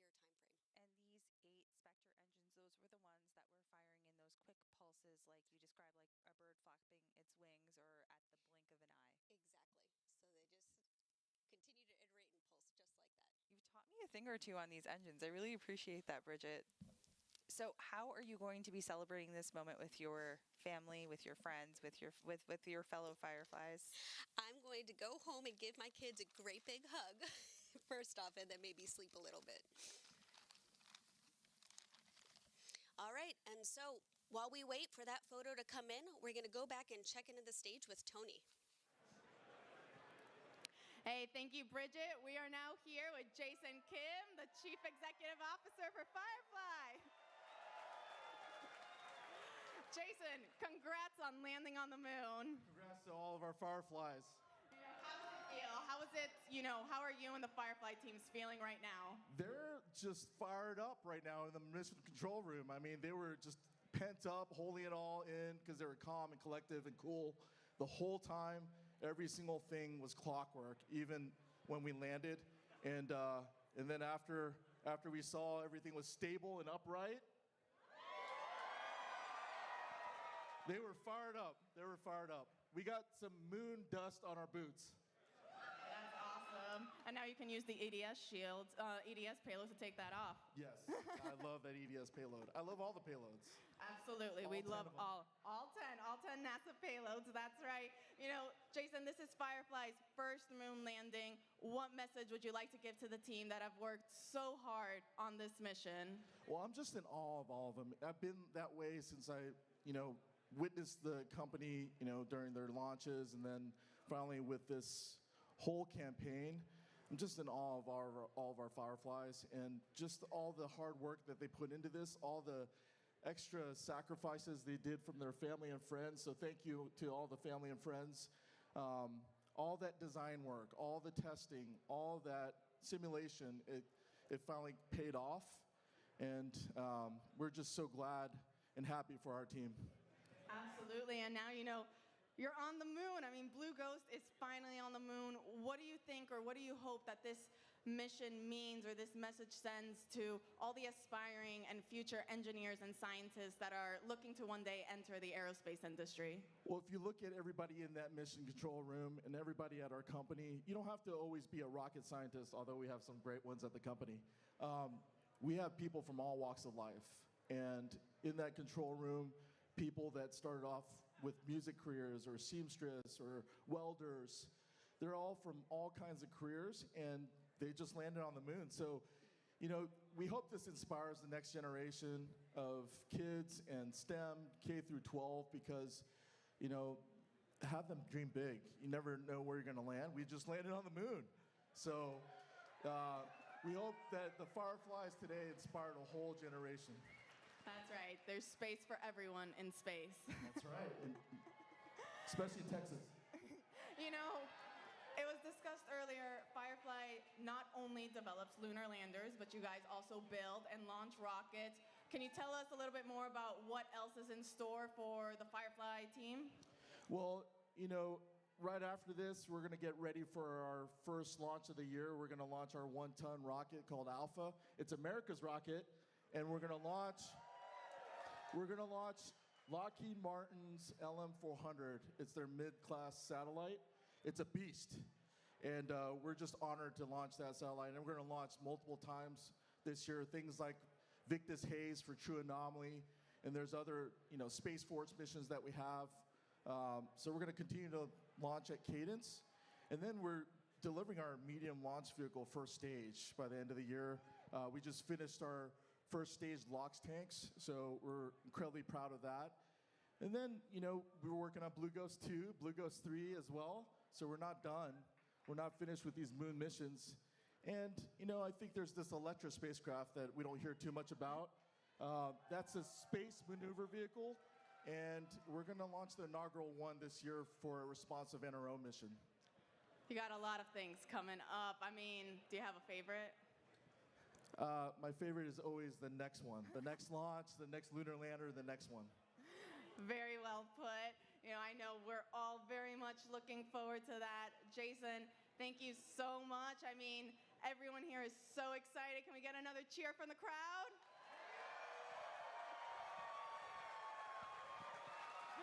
Awesome. All righty, well, we'll go ahead and send it back to our hostess, to Nilofer and Bridget.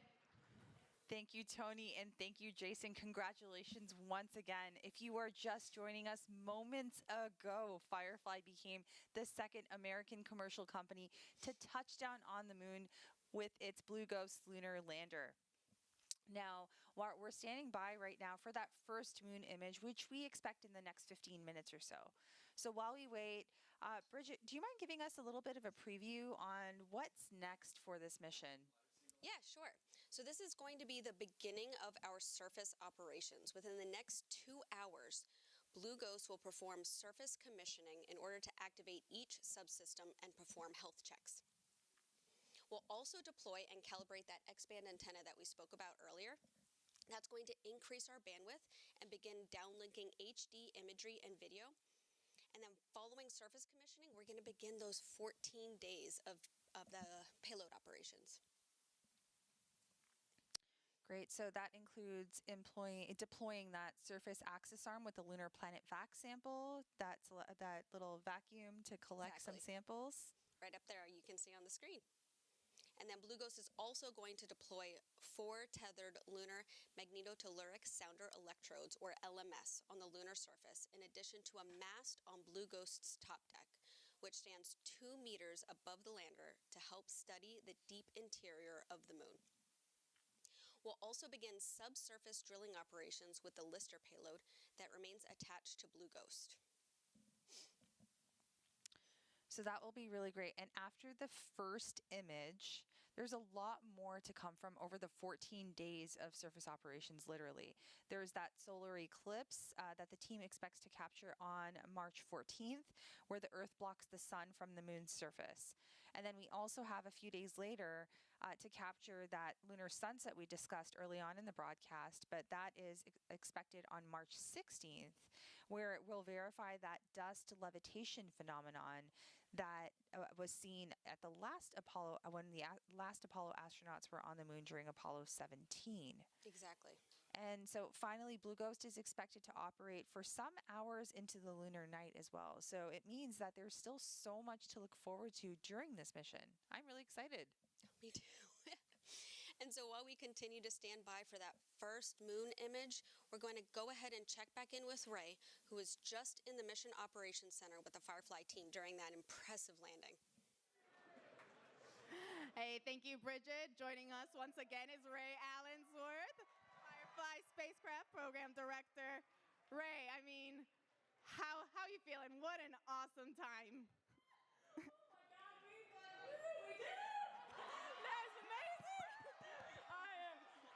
My heart's beating so fast. I know, I can see that. It's so exciting. Yeah. You know, you were just in Firefly's Mission Operations Center. Can you tell us how everyone was feeling in that moment, what it was like?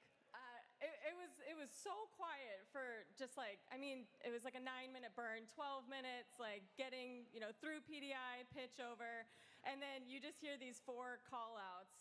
And I think I'll just forever hear, like, our chief engineer, Will's, like, voice, like, we successfully landed on the moon, and then just everybody kind of lost their minds. I'm sure y'all did, too. Yeah. We sure did. It was great. Now Blue Ghost is on the moon. Yeah. What's the team doing now? So they're all business again, so I had to leave because I couldn't keep it together. So they are immediately going into health and safety, and then it's really just immediate into payload ops. So, we landed at the beginning of the lunar day, and we want to maximize as much of that time as possible for all the payloads. So they will immediately dive into that, and really these first 3 days after landing are going to be just jam-packed. Just try to get every single payload op going that we possibly can. Can you talk to us a little bit more about those surface operations and now kind of some of the most exciting moments that we can look forward to while Blue Ghost is on the moon? Yeah, so I like to say that when we land on the moon, I think the lander kind of comes to life. The Lister drill will go down, the surface access arm will deploy, we'll have probes coming off the side of the lander, so a lot of different payload ops, but there's also a couple other phenomena that we'll see on the surface. So we will witness an eclipse while we're on the surface, and then at sunset, we expect to see this kind of phenomena where the dust levitates off the surface. So that we'll try to, we will photograph and video all of that. That is so cool. When it was being discussed earlier, that lunar sunset, I think we were all like, wait, what? What are we going to be looking at? Exactly. Yeah. No, I love that. This, as was mentioned, isn't going to be the only lunar mission for Firefly. Can you tell us a little bit more about the upcoming ones, what we can expect, how those will look? Yeah, absolutely. So Blue Ghost Mission 2 is well underway. We're moving into the integration phase of that mission. That mission is really special because it's not just a lander, but it's also our Electra vehicle that's going with it. So that'll help get it to lunar orbit. And then once we deploy Blue Ghost in one of our NASA payloads, that will actually act as a comms relay. So that is, far past CDR in integration, getting ready to go. And then we just did our kickoff for Mission 3. So we're gonna be pretty busy for the next couple years. Very busy. I mean, and you just mentioned for the next lunar mission, you have to use, it's not just going to be the lander that you're sending, you're also using the orbiting spacecraft, the Electra vehicle. Tell us how that works, why it's needed, for Blue Ghost Mission 2. Yeah, so Blue Ghost Mission 2, we have a lot more payload mass, but also we're deploying a fairly large payload lunar pathfinder into orbit. So, the transfer stage will get that whole stack to lunar orbit once we deploy from the launch vehicle, and then it deploys LP, and then again, it's staying as a comms relay, so we'll be on the far side. So we're really designing that vehicle to be able to operate for 5 years. So it's a pretty robust vehicle, and it shares a lot of heritage from the lander. That's really cool. I cannot wait for that one to get underway. And as you mentioned, the second mission, that's going to go to the far side. Are there any challenges or any differences, I guess, with landing, right now on the near side compared to now for the next one that's going to be a different location?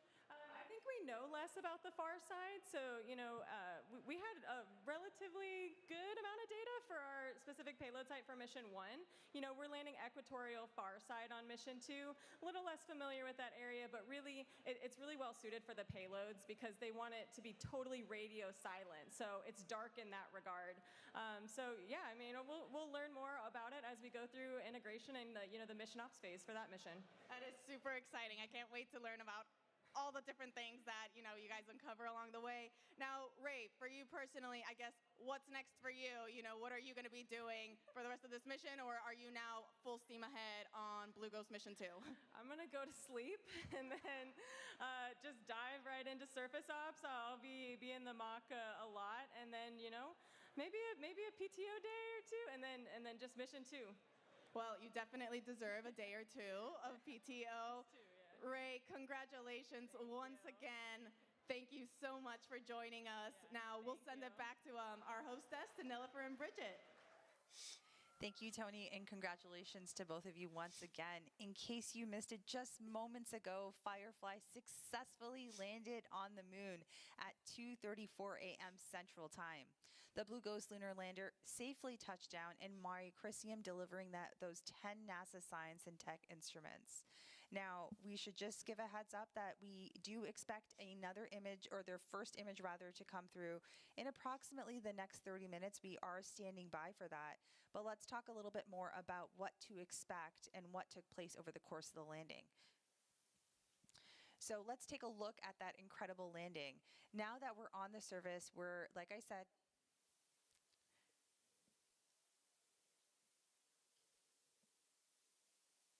Payload verify 49.4. Copy.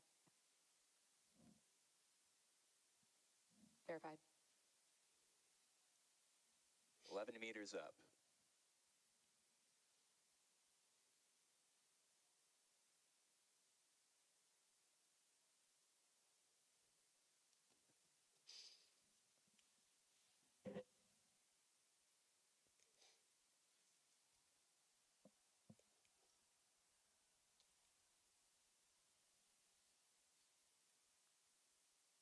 Vehicle in shutdown. 3 contact sensors tripped. Engine shutdown confirmed.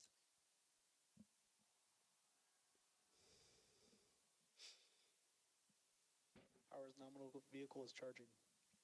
IMU reports lunar gravity and it is stable.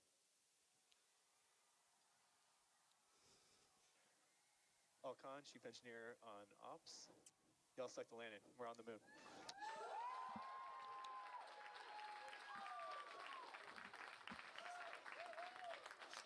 Firefly Aerospace just became the first commercial company in history to complete a fully successful moon landing. Congratulations to the entire team. This is such an incredible feat for Firefly, NASA, our nation, and the world as we pave the way for a lasting lunar presence. Congratulations, Bridget, and to our Firefly. So now we're on the surface and we're standing by, as I mentioned, for that first image, which should be ready in just some moments. But Blue Ghost is on the moon for the first time, and we know that image won't be the same quality that we've seen over the course of this mission or while it was in transit. And that's because she's just getting settled in her new home and getting all of the comms and things sorted out. Teams have been working towards this moment and will continue to stand by as we anticipate that image. We also want to check back in with Tony, who's with Chris Colbert. Tony? Thank you, Nilofer. Joining me is Chris Colbert, manager for NASA's Commercial Lunar Payload Services Initiative. Chris, I mean, what a time to be alive. Woo! We did it! Congratulations, Firefly. Awesome job. That's right. Now, Chris, can you tell us why it's so important that NASA has the CLIPS initiative and that we have multiple companies sending our NASA instruments to the moon? So CLIPS was designed to help us learn how to go to the moon. We haven't done it in 60 years, and we're doing it a different way, utilizing commercial companies to get us there. We're using multiple commercial companies because we want to be able to fly a lot of missions relatively quickly. So we're hoping to get lower cost missions at a faster pace, and we just have proof it works. We landed on the moon almost perfectly. That's right. You know, and speaking of the moon, I guess, why the moon specifically? Like, why was that location chosen for CLIPS as opposed to any other location in the universe? Well, let's start with the first part is because the moon is close. It's relatively easy to get to. We can get to it in just a few days. But it's also a key part of the Moon to Mars strategy for the agency. The Artemis program and getting humans back to the moon and on to Mars. Starting here with the smaller landers and letting us learn about the moon is a big part of what CLIPS is for.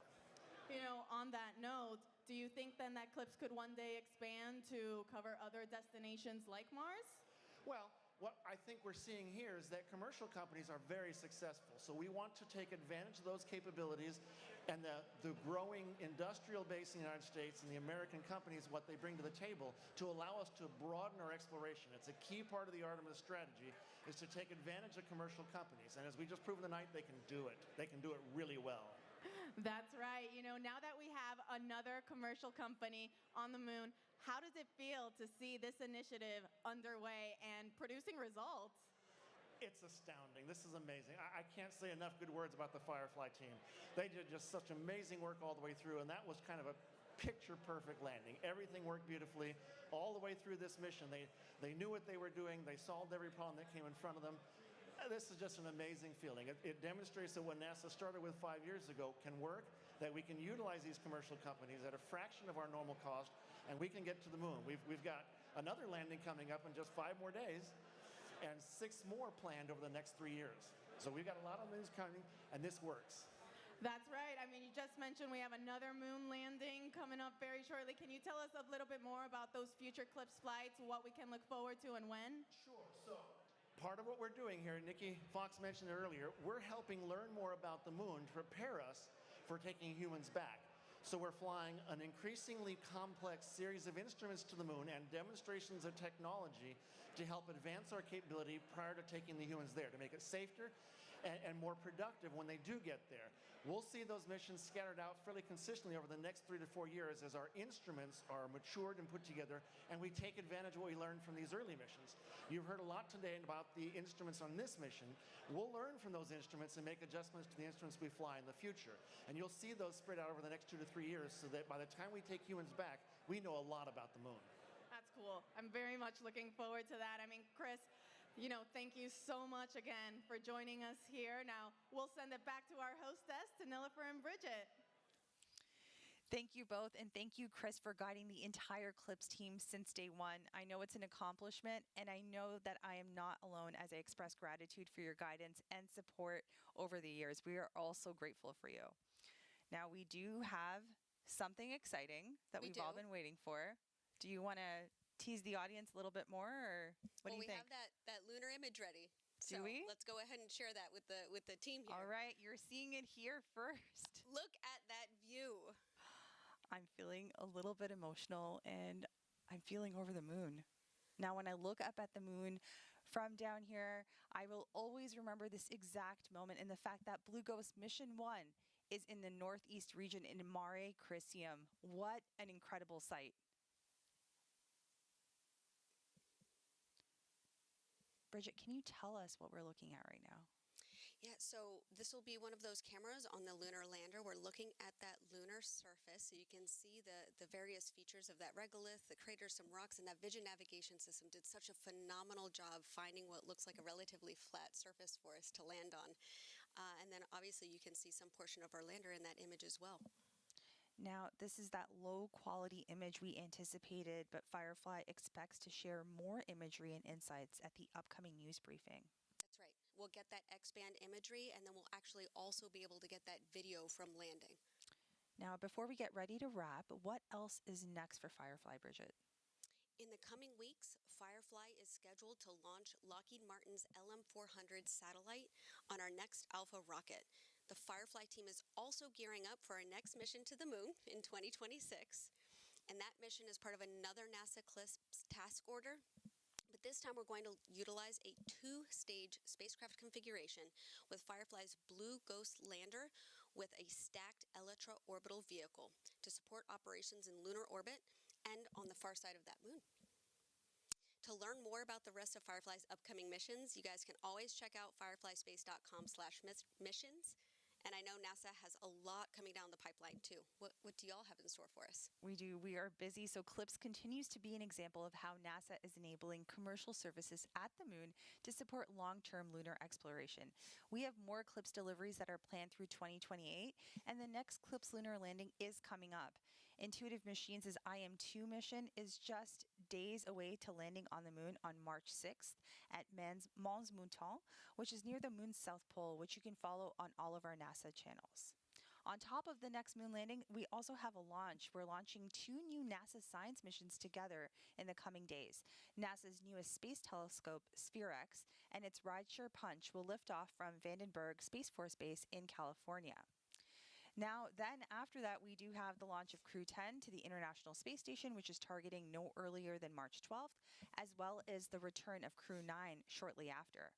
And beyond that, there's Artemis 2, the first crewed mission of the Orion spacecraft and Space Launch System rocket, which is scheduled for no later than April 2026.